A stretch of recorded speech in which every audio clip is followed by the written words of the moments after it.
On va commencer par le taux de réticulocite qui, déjà à la naissance, le chiffre est situé entre 18 000 et 20 000 par millimètre cube. Et parfois, nous notons une augmentation progressive justement de ce taux, allant jusqu'à 22 000 avant la 24e heure de vie. Puis, nous avons une diminution progressive qui part jusqu'à 18 000, voire même jusqu'à 12 000 à la fin de la première semaine. Et pour atteindre justement la fin du mois, les valeurs de l'adulte qui sont chiffrées entre 4 000 et 10 000 par millimètre cube. Maintenant, chez le nouveau-né, le taux de globules rouges pathologiques, nous parlons justement du leucopénie lorsque le taux de globules blancs est inférieur à 5 000 et d'une leucocytose lorsque le taux de globules blancs est supérieur à 25 à 30 000 par millimètre cube. Diapo. Donc, parmi les leucocytes, nous avons justement d'autres types cellulaires, tels que les polynucléaires neutrophiles, dont les valeurs moyennes augmentent avec l'âge gestationnel. À la naissance, nous notons une polynucléose neutrophile qui est transitoire, qui est comprise généralement entre 5 et 24 gigas par litre. Et ce sont des valeurs qui sont justement influencées de façon physiologique par le travail lors de l'accouchement et aussi par le sexe d'après certaines études, qui montreraient une diminution de valeurs absolues chez les nouveau-nés de sexe masculin ou après accouchement par césarienne en dehors du travail. Les valeurs se stabilisent après 72 heures de vie. C'est pour.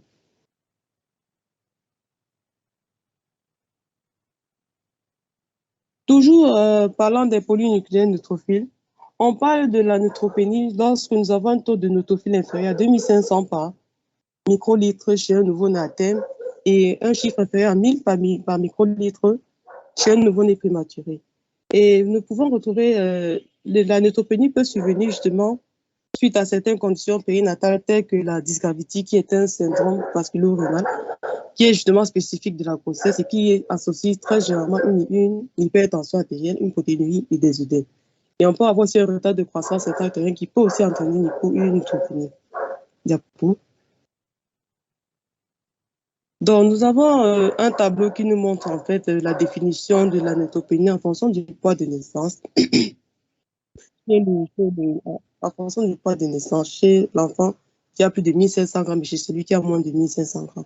Et aussi selon l'âge postnatal. Diapo. Le deuxième sous-type de la lignée blanche, qui sont les lymphocytes. Bon, déjà, au cours de la première semaine de vie, on a déjà, comme on disait tantôt, on a une prédominance des polynucléaires neutrophiles. Mais cependant, on va noter une diminution progressive. Cette diminution qui est concomitante, en fait, avec une augmentation de lymphocytes qui peut aller de 1,9 à 8 gigas par litre à la naissance. Et déjà, cette augmentation elle commence déjà dès le 5e jour et elle va atteindre justement 3 à 13,5 gigas par litre à la fin du premier mois. Et cette lymphocytose physiologique va perdurer jusqu'à l'âge de 6 ans, avec un maximum à l'âge de 2 ans. Diapo. Donc, comme autre sous-type cellulaire, nous avons les polynucléaires eosinophiles, dont le chiffre est légèrement supérieur à celui de l'adulte jusqu'à l'âge de 4 ans et qui va se stabiliser par la suite autour de 500 par microlitre. Pour les basophiles, le chiffre n'est généralement pas différent de celui de l'adulte, mais il y a une tendance à une baisse jusqu'à l'âge de 2 mois. Cependant, nous notons aussi la présence de myéloblastes ou de myélocytes ou d'érythroblastes, ce qui fait penser à une myélémie physiologique qui est très souvent retrouvée dans les 3 premiers jours de vie. Diapo. Parlant des monocytes, le chiffre à la naissance est généralement compris entre 0,3 et 3 gigas par litre et il est élevé comparativement à l'enfant plus âgé et l'adulte. Ça, c'est chez le nouveau-né à terme. Mais chez le prématuré, ce chiffre est bas. Et plus l'enfant grandit, plus l'âge gestationnel avance, plus le chiffre augmente en fait. Diapo. Donc, toujours selon l'étude qui a été menée par Elodie Lainé et Fontenot en mars 2018, nous avons justement un intervalle de référence de la formule leucocytaire allant de la naissance jusqu'à l'âge de 2 mois. Diapo. Donc, nous allons parler de l'hémostase, qui est définie comme étant l'ensemble des processus qui, au décours d'une brèche vasculaire, concourent justement à l'arrêt d'un saignement, à la reperméabilisation d'un vaisseau, ainsi qu'à la prévention de tout phénomène thrombotique. Et cet équilibre, en fait, est maintenu grâce à l'existence du système activateur et inhibiteur de la coagulation et de la fibrinolyse. D'accord.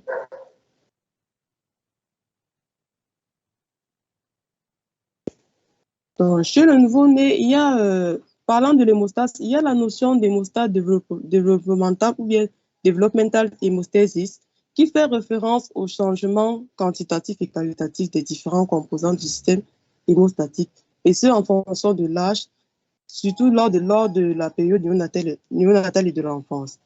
Cependant, l'hémostase du nouveau-né est efficace, mais il est nécessaire de connaître justement ces particularités qui sont très souvent expliquées par une immaturité hépatique relative à cet âge de la vie. La connaissance justement de ces particularités va nous permettre de mieux appréhender les pathologies thrombotiques et ainsi que les traitements anticoagulants. Diapo. Donc, l'hémostase déjà est divisé en trois types. Nous avons d'abord l'hémostase primaire qui qui commence déjà lorsqu'il y a une brèche vasculaire. Et déjà devant une brèche vasculaire, il y a une vasoconstriction réflexe qui limite justement les pertes sanguines. Et durant justement cette phase, il y a des acteurs qui interagissent pour former un thrombus qui va résulter d'une activation d'une agrégation plaquettaire.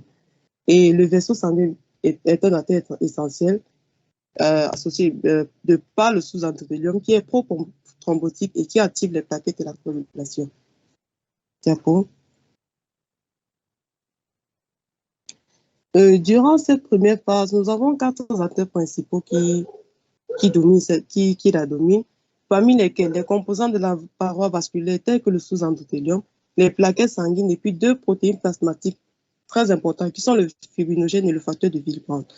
Et cette hémostase justement comporte plusieurs étapes, parmi lesquelles la vasoconstriction d'abord, puis l'adhésion des plaquettes au sous-endothélium, l'activation et la sécrétion plaquettaire, et puis l'agrégation des plaquettes entre elles pour former le clou plaquettaire. Diapo. Bon, déjà, parlant des plaquettes, déjà la formation de plaquettes commence déjà dès la 15e semaine de vie intra-utérine et elles sont libérées justement dans la circulation sanguine. Et le nombre de plaquettes libérées en ce moment est comparable à celui d'un adulte. Ce qui fait que le nombre de plaquettes sera justement normal entre 18 et 35 semaines de grossesse et il restera stable jusqu'à la naissance. Morphologiquement, ces plaquettes fœtales et néonatales ont un volume similaire à celui retrouvé chez l'adulte. Mais sur le plan fonctionnel, elles sont hyporéactives. Mais on retrouve également des réponses subnormales en agrégation plaquettaire. Ces réponses subnormales sont justement dues à l'action de certains inhibiteurs tels que l'adénosine diphosphate, le collagène, l'acide arachidonique et la thrombine. Ce déficit fonctionnel peut être expliqué en partie par une plus faible expression des récepteurs membranés qui sont impliqués dans l'adhésion et l'agrégation plaquettaire. Diapo.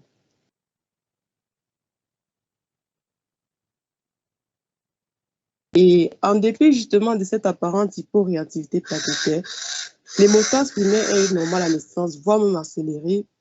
Et cela a été démontré par certains tests globaux qui ont été réalisés in vitro sur le sang fœtal.